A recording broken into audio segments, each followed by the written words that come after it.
Everyone knows that your protagonist needs to want something. What about everybody else? Including your spear carriers. Let's talk about them. And I Should Be Writing Season 18, Episode 36. Well, I should be writing. I should be working on my craft. I should be writing. I should be submitting my next draft. But I'm sitting home watching Doctor Who.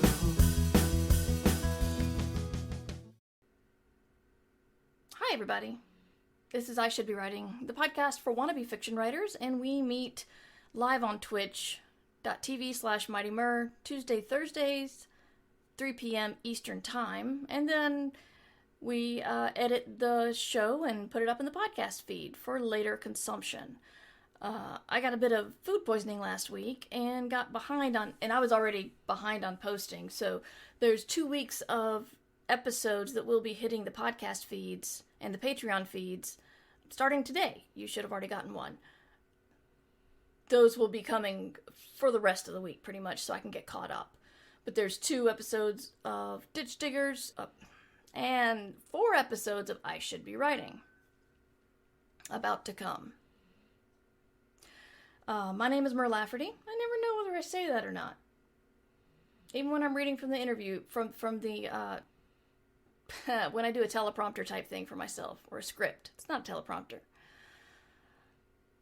My name is Mer. I've been doing this show since 2005 when I hadn't sold anything, and now it's 2022, and we still don't have jetpacks, but I have published several novellas via self-pub and several novels via traditional pub. And I'm working on number 8, and number 7 comes out this October. So when we get started, I usually try to give my word count and be accountable, but I've been very focused on catching up with Patreon and the podcast in the past couple of days.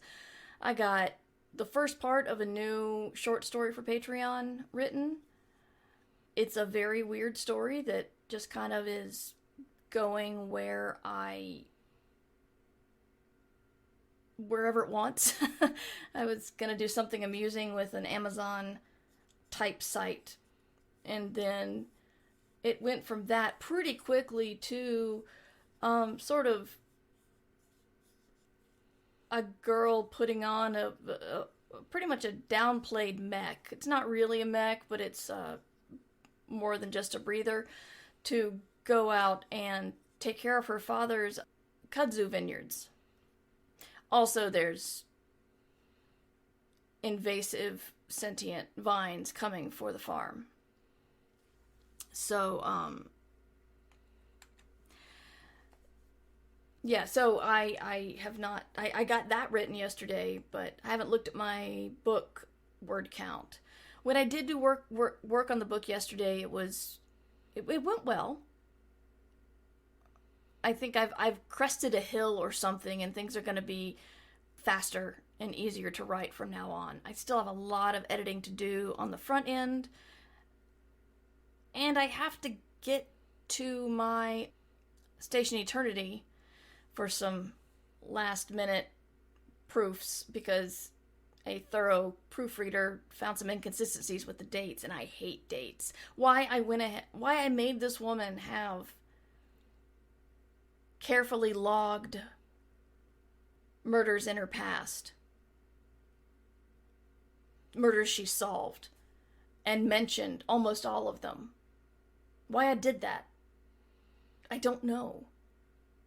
Because putting that many dated events in a book that they're only referred to, I just need to make sure if I say there are 4 murders before she graduates from high school, well, the first 4 murders have to be before the date she graduated from high school. Things like that. And as careful as I was, I guess I wasn't careful enough, so I gotta go through and check that out. But I do have a writing retreat coming up at the end of the month. I'm really hoping I can buckle down and do the hyperfocus ADHD thing of not eat, get a big migraine, and finish a book. Health. Self-care. So, good news. Shard's had some good news early. We're going to scroll up to get that. I figured out a major problem that's had me stuck on a manuscript for over a month or two. And as soon as I finish figuring out finally getting automatic backups for my files, I get to start rewriting. That's great. That's a good feeling. Breaking that barrier is really good. So, yeah, congratulations. That's definitely something you want to celebrate. Yay button. I wish I could feel this confetti. Anyway. Dog update. She's right after the doctor said we might want to check it for another infection and possibly do some minor surgery on her toe, like the day after her swelling went down. And we gave her the weekend, and the swelling is continuing to go down. She will sometimes get at it, and then the color will go bright red again after she licks it. But then it I think it's just irritated, not infected. So it doesn't look like we're going to have to go back to the vet.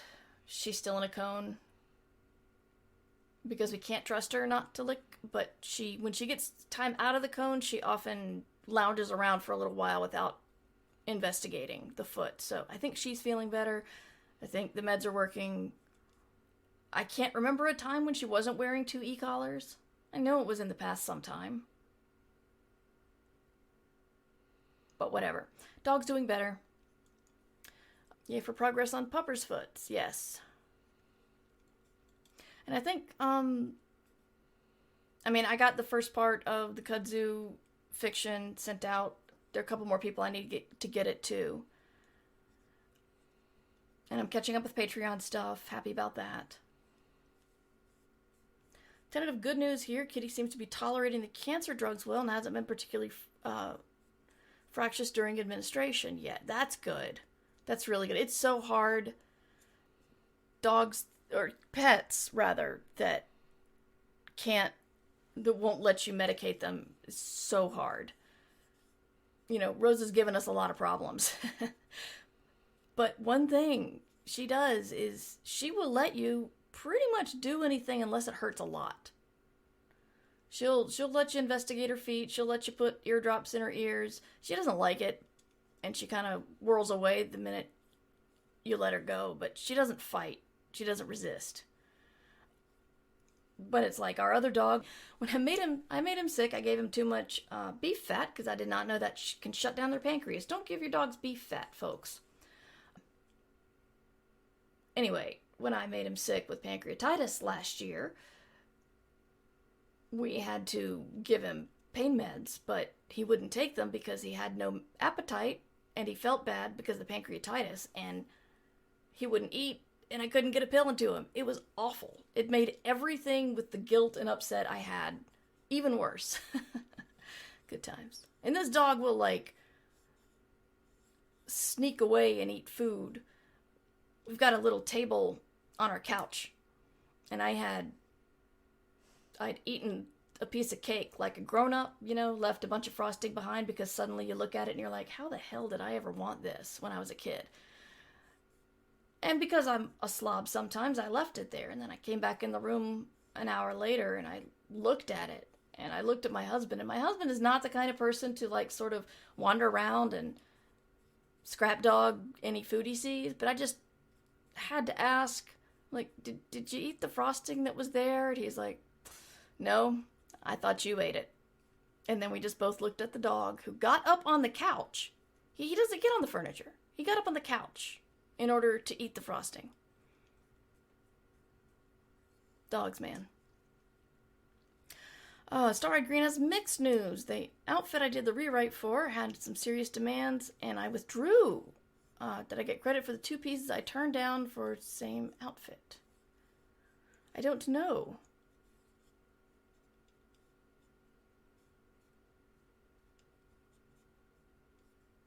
What do you mean credit? I don't know. It sounds like maybe you made the right decision and you dodged a bullet. I'm really glad I learned how to pill a cat before we got these pills because we can't touch them with our bare hands. Oh yeah, cancer meds are really tough. I'm happy to say I don't know firsthand, but I've definitely heard. I had a friend whose cat had some radiation treatment, experimental radiation treatment, and she had to carry a yardstick around to keep the cat 3 feet away from her at all times. But anyway, we're getting off topic, folks. Okay. So we talk about protagonists and that they want something. We went through the story engine, which gave us, a person, and then a thing they wanted, and then the thing that stood in their way.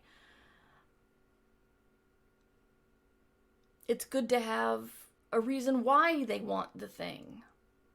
One of the most astute things I read in Save the Cat Writes a Novel is the mystery is not called Who Done It, it's called Why Done It. Because the reason for the murder is more interesting than the person who did it. Yeah, I'm sorry, I'm thinking... Last night we started watching The After Party on Apple TV. And if you have Apple TV, I highly recommend it. I don't know if it's worth getting it for one thing, but Apple TV's got some good stuff. Regardless, The After Party is a murder mystery, but it's told in a Rashomon style. And if you don't know, Rashomon is the style of getting the story from everybody's point of view. So this is a 15-year high school reunion, and one of the guys had turned into a big-time celebrity. And so they had the after party at his house, and the thing starts with him dying, falling off a cliff. And then we go in the house, and you've got the Jennifers, who are both pregnant, and I forget her name, but you've got this Annie Leibovitz-looking woman who is clearly the art school type, black and white, loving, turns away from screens, can't look at screens. Yeah. Always carrying around a martini glass, that's fun. And Tiffany Haddish is the detective. And it is a comedy, but it's not like a slapstick comedy. I guess it's more like the Steve Martin short, Selena Gomez, Murders in the Building, I think it was called. But it was really neat seeing people's... Okay, it started with the art woman, and you could tell like everything was ridiculous because everybody was talking at the party like she did, very dramatic and slow, and nobody had a personality beyond her, and so that was overblown. But then when you get to two other people, we've seen 2 episodes and 2 other people's stories now, and somewhere there's some exaggeration, but you're never quite sure. Sometimes you're sure. You can tell there's some exaggeration. But, where are they bending the truth a little bit? Yeah, there's one guy who the celebrity guy took the woman he liked into the helicopter to fly back to the after party and left him alone. And he's watching the helicopter go off, and it starts to rain on him. And then Tiffany Haddish interrupts. She's like, "It started to rain again?" And he's like, "It felt like it." So it's very funny, but one thing I love about ensemble type shows like that is that you do get so many points of view and different motivations that you may not have thought of in the first place.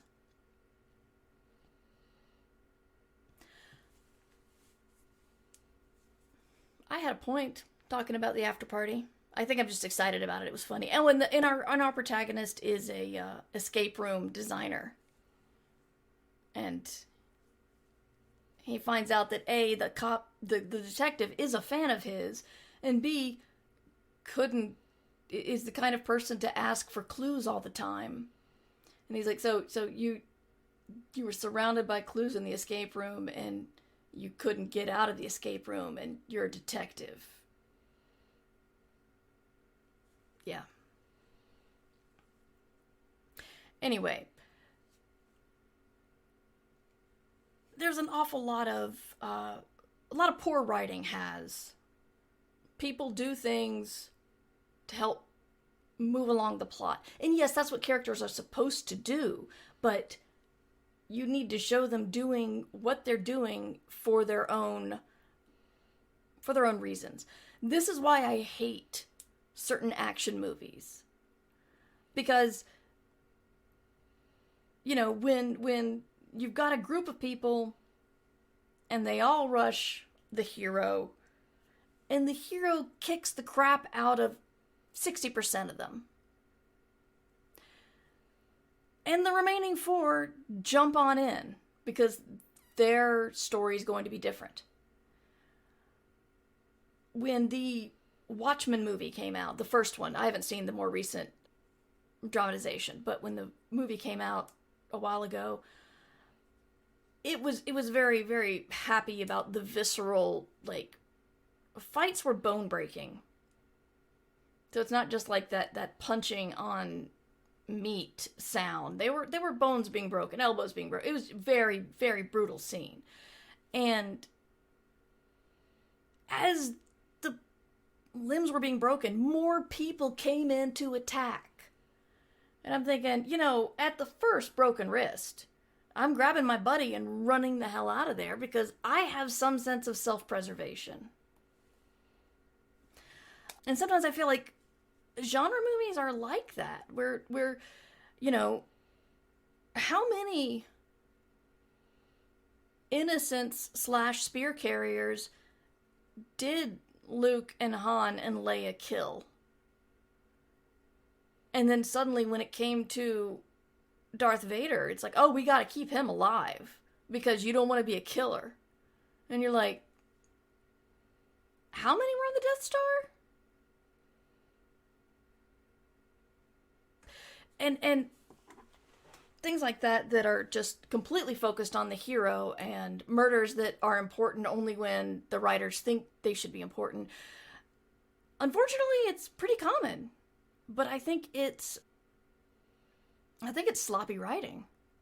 Also, when someone's dying and their last words are, oh, don't, you know, make sure you, stranger, find this relic that is in my drawer and go and save the king, not find my daughter and tell her I'm sorry.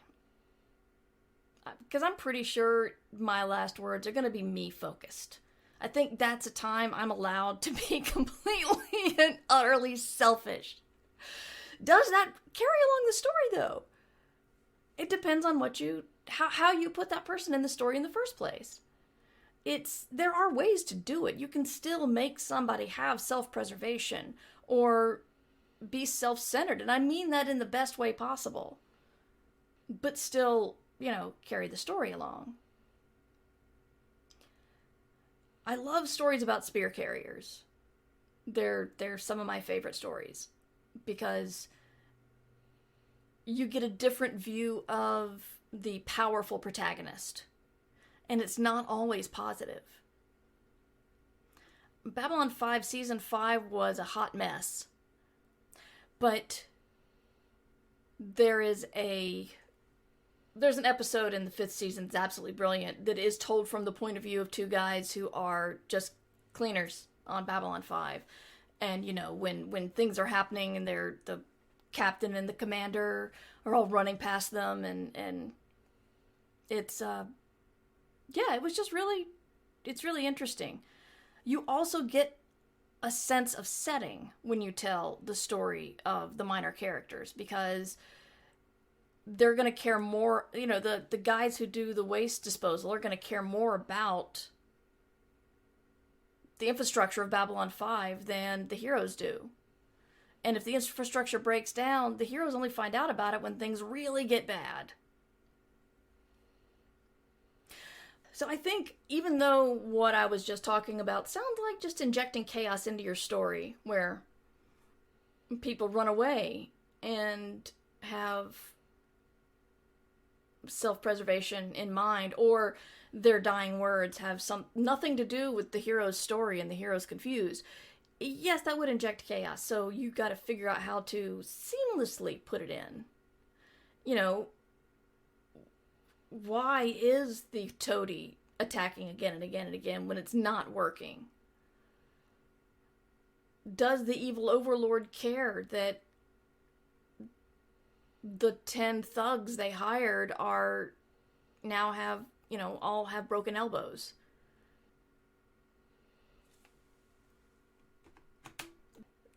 I believe it was Tracy Hickman. I saw him speak at DragonCon many years ago, and I think he was talking about contagonists. And it's not a word I'd heard before, and I haven't really heard it since. But the best description of the contagonist I had was Cordelia from Buffy the Vampire Slayer, because Cordelia did not like Buffy.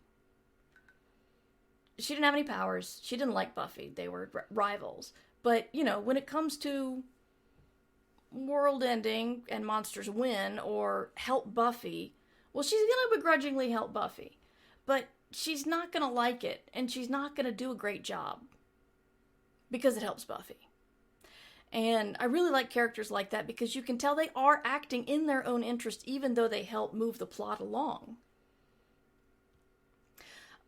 Although he was much more of a protagonist character, Tyrion Lannister is kind of like that for his family. He is loyal to his wretched, awful, terrible family. He doesn't like them, but he still remains loyal to them, and sometimes he acts counter to their desires because he doesn't like them. So it's stuff like that that makes things interesting. That's why Tyrion is one of the most loved characters, because we get his point of view, which means we already identify with him. But we see him being a likable character who's interesting and intelligent, working with the bad guys, but kind of hating them and feeling stuck. If your minor characters just follow without question, they're not going to be that interesting. If they follow along and question, of course, since I put humor in half the stuff I write, all the stuff I write, I would just have it being hanging a lantern on it, where the spear carrier's asking the commander questions and them going, "Who are you again? Why do you care?" But it's honestly, if your character is asking someone to put something on the line. If we're doing science fiction and fantasy, it's probably a life. If we're doing romance, it can be anywhere from your relationship, your reputation, your job, whatever. And I guess that fits a lot of other genres as well.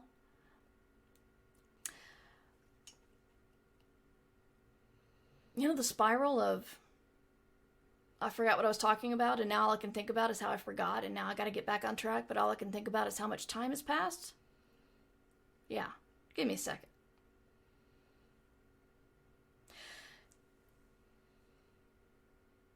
You can put a lot of flavor into your story with characters like these. You can put a lot of side humor with them. There's going to be people who believe strongly in the cause of whatever the protagonist is doing. And there's going to be people who are there for a paycheck. Or are there because they have a crush on the protagonist's brother or whatever. Something for their own benefit. Which means if something goes wrong and they don't get that benefit, they can cut out. And little conflicts like this also give your story a lot of flavor. One thing I learned when I wrote for Star Wars was they have a lot. I think they... this is a guess I'm making. It's not just from my experience. But I think if you have a character with lines, then that character has a name and they've thought of a backstory. Because there's the scene in the early part of Solo where Kira and Han are trying to get off the planet. And they're going through the customs door, and they're taking contraband with them. And there's a woman there who won't buy their story. And she lets, the authorities come and grab Kira. And so when I wrote that scene for the novel, I thought, oh, I'm going to do something fun. I'm going to tell the story from her point of view, and I'm going to give her, motivations and have her be imagining the little hut on a beautiful moon that she's going to buy with the money she's saved and all that. And the comments were, yeah, that's not this character. This character's like this. And then, lo and behold, she had a name and she had a small backstory already developed. And I thought that was pretty amazing. Because then you know how people are going to react if you give them that. Is that a lot of extra work? Yeah, but no one ever said this was going to be easy. Kids Are Asleep says, a lot of stories are also about how things happen, not whether they will happen, like romances. Exactly. Yeah, people wonder why you read romances when you know what's going to happen. Yeah, you know what's going to happen, but you don't know how. And especially once the author, one of the tropes of a romance novel is you have to give the main characters a reason not to be together. So when you learn that reason, you got to wonder, okay, so what are people going to do? How are they going to get out of this problem?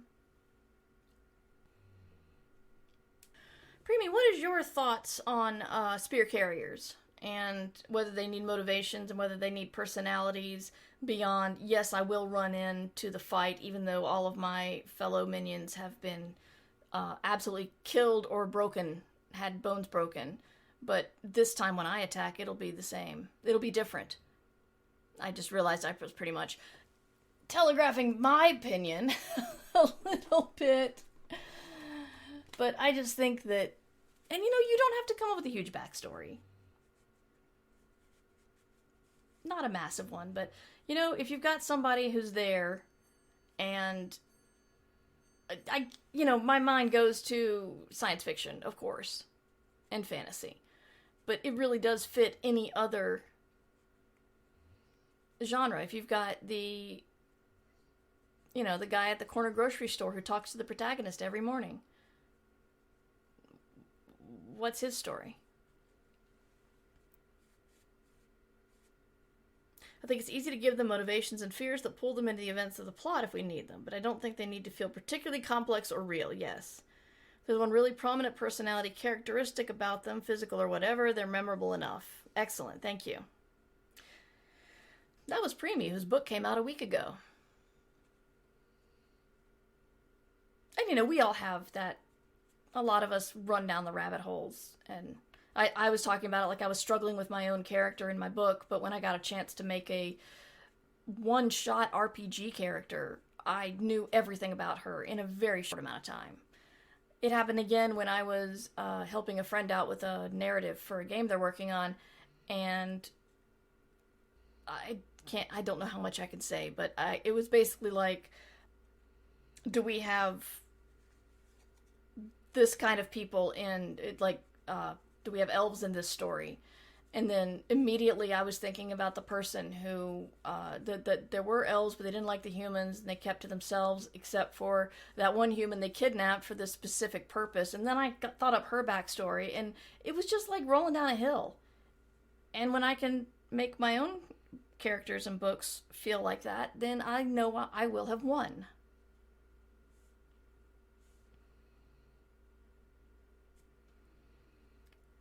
Oh no, Preemie says, people are still mad at me about the fate of a character who got about 5 paragraphs of page time in one of my books. Wow. But see, Stephen King and George R. R. Martin do that. There's a memorable, I've mentioned it a couple of times, there's a very memorable chapter in The Stand where he talks about the people who survived the plague only to die because of other reasons.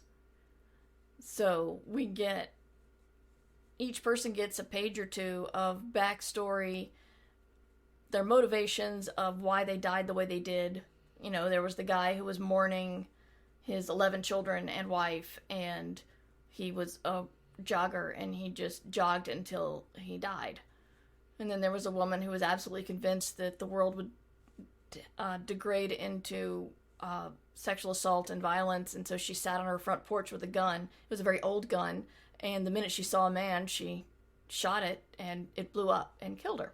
So we get all of these characters, and even though we're told they're going to die, it's not even, it's like, it's still kind of painful. And then, in A Song of Ice and Fire, George Martin first has a prologue, which, they tell us not to do until you're George R.R. Martin. But the prologue is there to kind of hint at one of the main antagonists in the upcoming book by showing us someone dying at their hands. And we get, like, the whole backstory of the new guy to the... What are they called? Blackguard? No. Anyway, the guy's up on the wall, and we get his entire backstory, and then he gets killed by the White Walkers. And then, like, a couple of books later, Melisandre kills somebody, and anyway.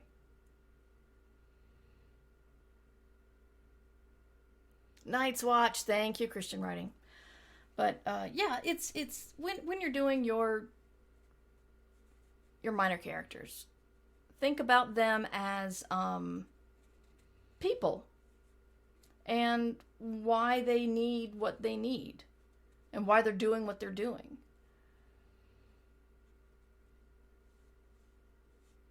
And if it's entirely 100% counter to the plot, you need to rethink things. But if it goes slightly off from the plot, that makes things more interesting.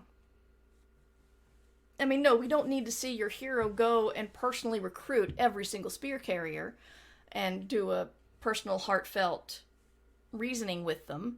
But still, if you've got somebody with a personality or a line or two in your story, know a little bit about them. That's how I go down these little rabbit holes and make some characters bigger than I'd initially planned. I needed someone in security for Station Eternity, where when things start to go very wrong and there's death, she's got bigger problems to think about because there's actually problems with the station. And, humans are new to her, and she really doesn't care that much. She's like, you're a human, you solve human problems, go off, go do that, I got bigger things. And then she basically has a kind of her own bitter adventure through the book. It's very small. She's a small character, but I realized I liked her, and I liked her personality, so I kept writing her. But I'm going to close off the podcast for here. We're going to continue with BarCon in the chat. If you want to join us, remember, you can join us live Tuesday, Thursday, 3 p.m. Eastern Time, twitch.tv/MightyMur, and you can hang out and chat in the chat. We got a great group of people, very friendly, very welcoming, makes me glad to come here. Yeah, but if you want to learn about my podcasts or my books or the magazine I edit with The Kids Are Asleep, Escape Pod, you can go to Murverse.com or escapepod.org if you're specifically interested in Escape Pod. And yeah, I'm on Twitter, Mighty Mur, Mastodon, Mur herself. I've not posted very much, but again, I got sick last week, so I didn't do much of anything. And I think that's it for the show. I will be back on Thursday. I'm gonna be very excited to welcome Marguerite Kenner to the stream.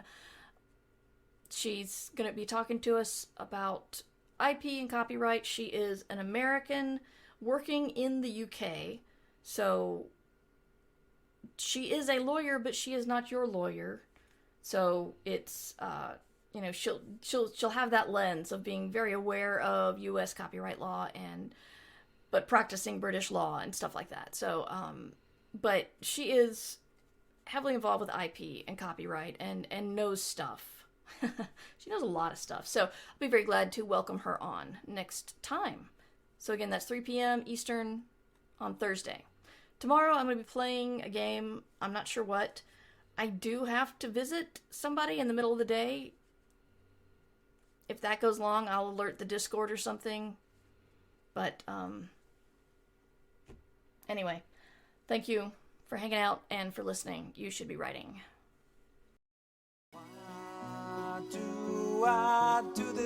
I Should Be Writing is available to you under a Creative Commons Attribution Non-Commercial No Derivatives license. Theme music by John Anelio. Art by Numbers Ninja. Production by Summer Brooks. And hosting by Libsyn. Find all of this information and more at Merverse.com.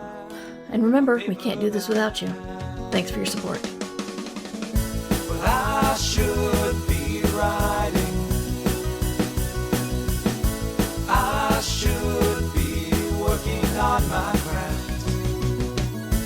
I should be writing. I should be submitting my next draft. But I'm sitting home watching Doctor Who. Yeah, I'm sitting home watching Doctor Who.